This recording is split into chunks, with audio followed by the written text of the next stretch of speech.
Welcome to our epic tale of one of history's most charismatic, bold and brilliant figure, Alexander the Great. Born in 356 BC, he inherited from his father, King Philip II of Macedon, control of a region not much larger than modern Greece. Yet by the time Alexander succumbed to a fever in Babylon at the age of 32, he had forged an empire that stretched from Greece to Egypt and as far as India, the largest empire the ancient world had ever seen. Before we dive into his story, let us take a look at the world Alexander inherited. The Greece of the 4th century BC was a boiling pot of city-states that were often at war with each other. The Persian Empire loomed large to the east, ready to swallow up any city-state that ventured too far east. Alexander's father conquered the unruly Greek city-states and then launched an audacious invasion of Persia. Tragically, he did not live long enough to finish what he had started. His youthful and zealous son, Alexander, inherited his father's dream and then took it to the heights no one had ever imagined. Alexander was a man of extraordinary energy and intelligence. He was also a warrior, tall and muscular, adept in hand-to-hand combat, and daring on the battlefield. His commanders and soldiers loved and revered him. His enemies feared and respected him.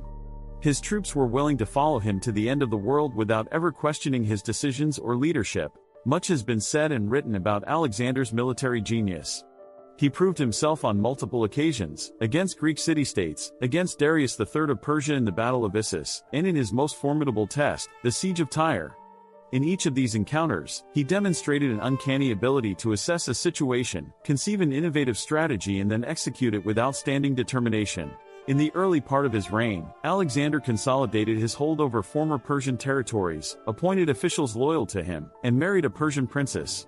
He then turned his attention eastward, to the unconquered regions that stretched to the edge of the known world. Next on his hit list was Egypt, whose people, famed for their wisdom and civilization, they readily accepted him as their true liberator and pharaoh. Here, enthralled by its dazzling cities, powerful gods, and unending wealth, Alexander proclaimed the establishment of his new flagship city, Alexandria. But Alexander was not content with Egypt. His insatiable ambition drove him eastwards, towards India, even as a dark cloud took root in his heart, a madness that struck him with fury, causing him to kill in moments of rage and despair, blots that would forever mar his golden image. In the end, physical and emotional fatigue finally caught up with him, as did an illness that left him gradually powerless. He died in 323 BC at Babylon, after his heroics on the battlefield and the sacrifices on the throne had left the ancient world forever changed. The twilight of Alexander's reign gave birth to the Hellenistic Age, an epoch where the Greek culture and language predominated the ancient world, where Greek thought and art flourished, and where trade and exchanges between the Middle East and India and China reached unprecedented levels. The frontiers of human understanding and achievement were pushed to their limits, but the brilliance and grandeur of Alexander and his empire could not illuminate the lurking shadows of chaos and disunity.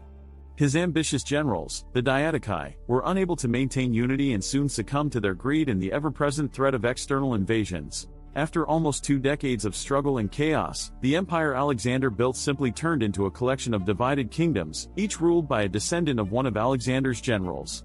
This fracturing of the empire marked the end of an era and the death of a dream. Even in his death, Alexander held on to his mystique, his empire becoming the stuff of myth and legend. In both East and West, he was remembered as the son of a god and a conqueror without peer. And his ever-growing legend inspired countless adventurers and conquerors for millennia to come. So, what set Alexander the Great apart from other conquerors? Apart from his unbridled ambition and audacity, there was another factor that distinguished Alexander from the rest's vision. He wasn't just looking to conquer lands and people.